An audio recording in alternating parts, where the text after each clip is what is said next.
Dear students, welcome to the classes of Ray Academy. We are studying the book Analysis of Financial Statements, and the chapter is Accounting Ratios, and the concept is how to calculate interest coverage ratio. The question is from the information calculate interest coverage ratio. आपको दे रखा है net profit after interest and tax ₹1,20,000. Rate of income tax 40%, 15% debentures is 1 lakh and 12% mortgage loan is 1 lakh. तो आपके जो basic formula होता है that is interest coverage ratio is equal to net profit before interest and tax upon interest on long term funds.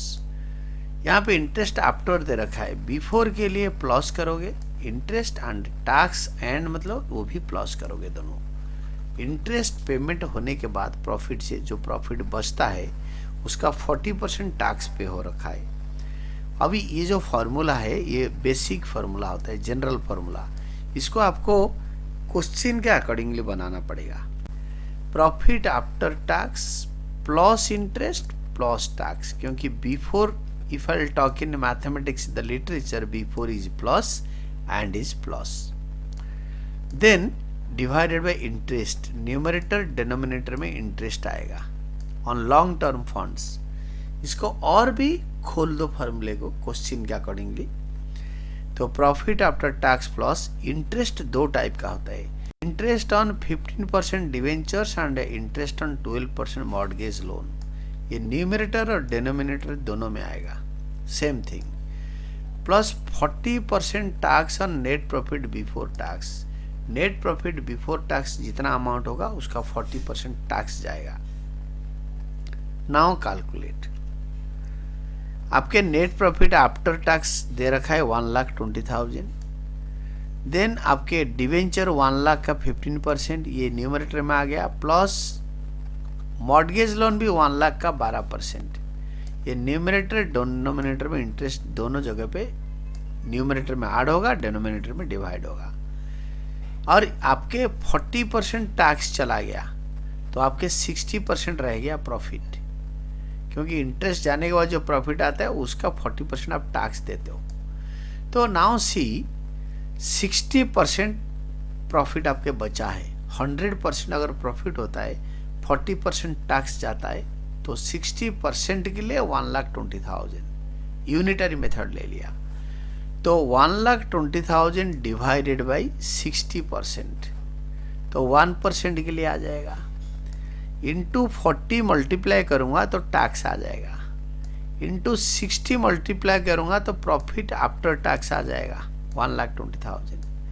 अगर into 100 multiply करूंगा अपन 60 into 100 तो net profit before tax आ जाएगा. तो आपको 40 मल्टीप्लाई करके खाली टैक्स निकालनी है, फिर इसको क्रॉस चेक अभी अभी करना है. Now calculate further. तो 1,20,000 आपके net profit after tax, tax 80,000, ये दोनों को मिला के 2 लाख हो गया.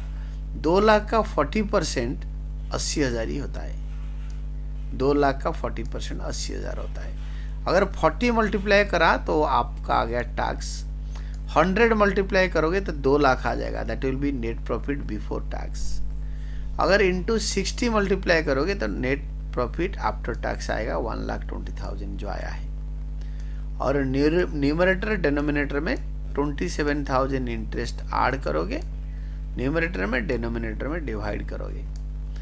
Then further calculate 2,27,000 rupees by 27,000 rupees. Then this is 8.41 times your interest payment or payable is. If one time, then the profit will be 8.4 times of interest payment or payable. ये interest coverage ratio का महत्व होता है. इसी को देखने के बाद जो फाइनेंसिंग करते हैं कंपनी को, financial institutes and banking and non banking भी होता है, तो वो आपको इसको देखने के बाद ही लोन देते हैं कि आप इंटरेस्ट टाइमली पे कर पाओगे ना नहीं, या हर साल आपके प्रॉफिट ठीक ठाक है ना नहीं. Higher the ratio better the performance of the business, and this is all about your answer.